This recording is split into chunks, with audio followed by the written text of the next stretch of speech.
Channel के भी समय बहुत प्यार देता नहीं। ये बताई कि 3 महीना का चैनल और समय खाली मिलियन में व्यू देता नहीं। भीवे से काम बा बिट्टू भैया का बहुत बहुत धन्यवाद। इतना बढ़िया बढ़िया हरिंदर भैया तारा मिजाज के गाना हम गाओ तनी जोन हमरा भी बा जितना औकात बा हमर चैनल खोल के सुने लो बहुत बढ़िया बढ़िया गीत गाओ तनी। अभी नंबर में ढेर गीत बा हमने के मार्केट जैसे चेंज करता नहीं जाने, लेकिन आप सबके आदेश में फॉलो करत रहे तो बोलो बरत रहे में पूजा जी सुन ले माने हमार बोलो बरत में ही रही का ई ना रही उ तो बोलो भी रही ई तो हमरा शर्ट सॉन्ग रहता नहीं। एगो होली आज बड़ा बढ़िया शूटिंग करनी है जब भैया काल रिलीज हो जाए। कैसन होली जमाना ठीक नहीं है, गाना चोरी हो जाता हमला भी सुनाई 10 बजे हमारा कल गाना रिलीज हो, लेकिन बलब का भाव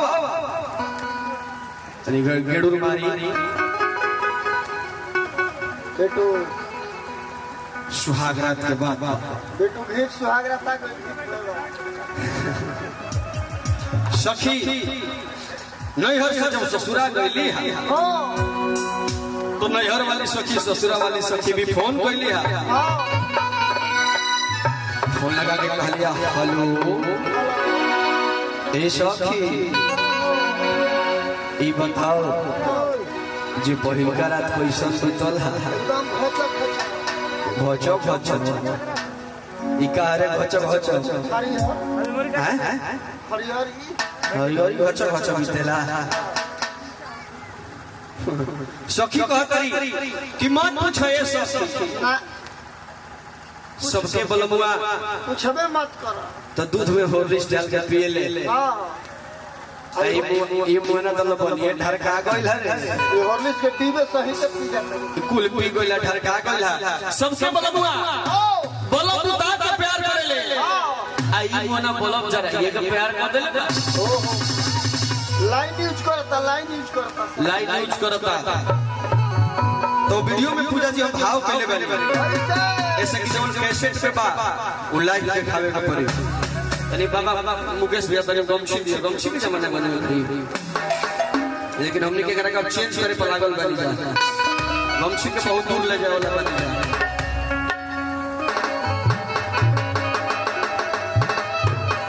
वो वीडियो में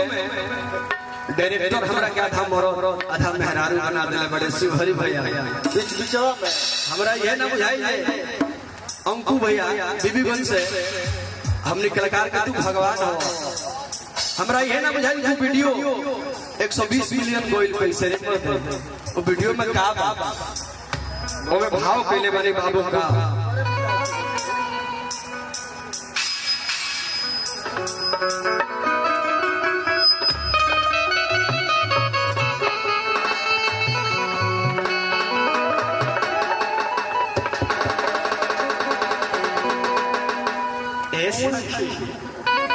वो वीडियो देखबू तो सही बात मैं मुंह छला मेहरारू हम बनल बानी। सखी पूछली भैया कि पहले रात की पियावा जब फिरी तोहरा गई हमके बतावा बात का भई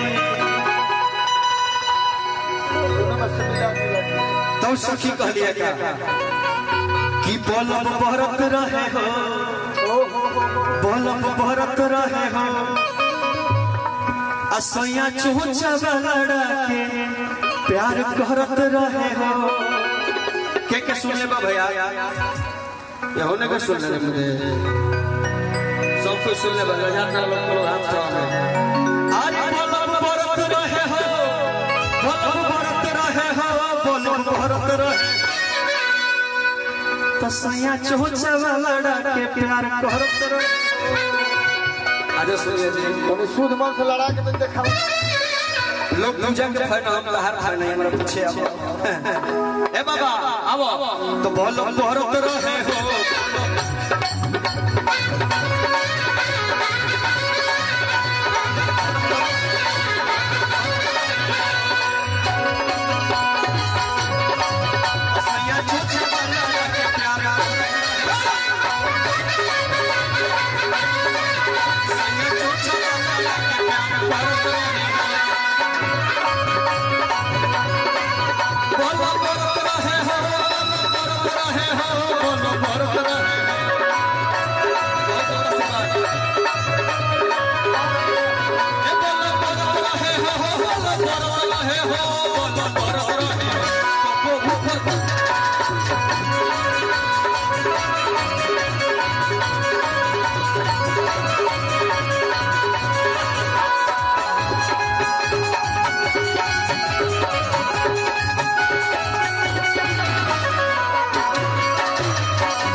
बढ़िया बेंजू बजावे हम तार के बताई ना लेकिन एगो धुन बजावे ऊपर से बाबा महावीर गौवे राजा भैया चला होला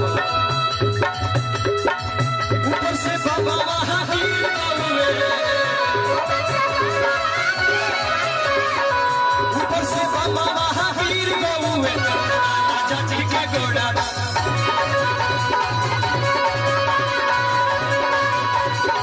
टूट गौवे ठीक भावे गौवे टूट गौवे ठीक भावे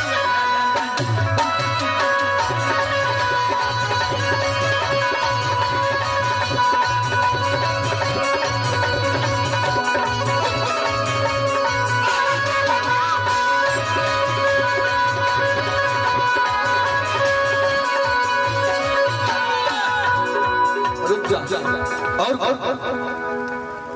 कि कैसे कैसे खेला तू पलंगिया पर खेललू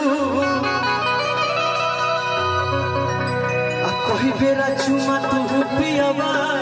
के दिहलू सुनिए इधर पीछे से दूध आगे से पकड़ो भगा का हो और उनका के बोला के पीछे से खड़वा वो देखो तो वही से वीडियो रिकॉर्डिंग करो सब ले तो वीडियो रिकॉर्डिंग करो कि कैसे कैसे खेला तू पलंगिया पर खेललू कोई बेरा चुमा तू पियावा के दिहलू 140 मिनट तक हो ए बाबू तबे जे भाव लगी का कि पाछा थर तो रहे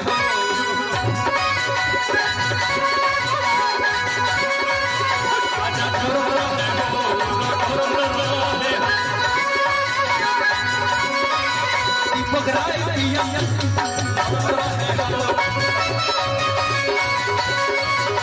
पकड़ाए पिया से जिया पलट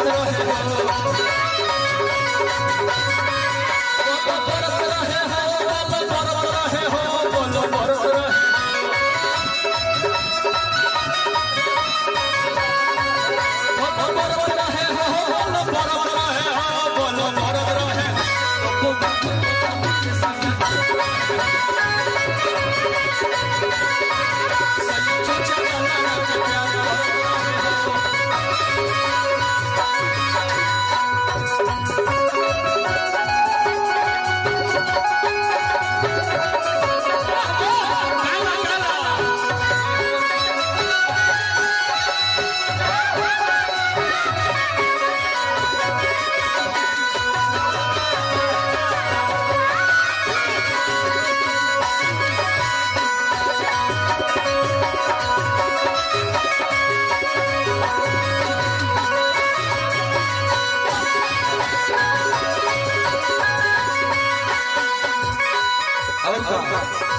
लास्ट भाव में पहले वाले सुनिए जी का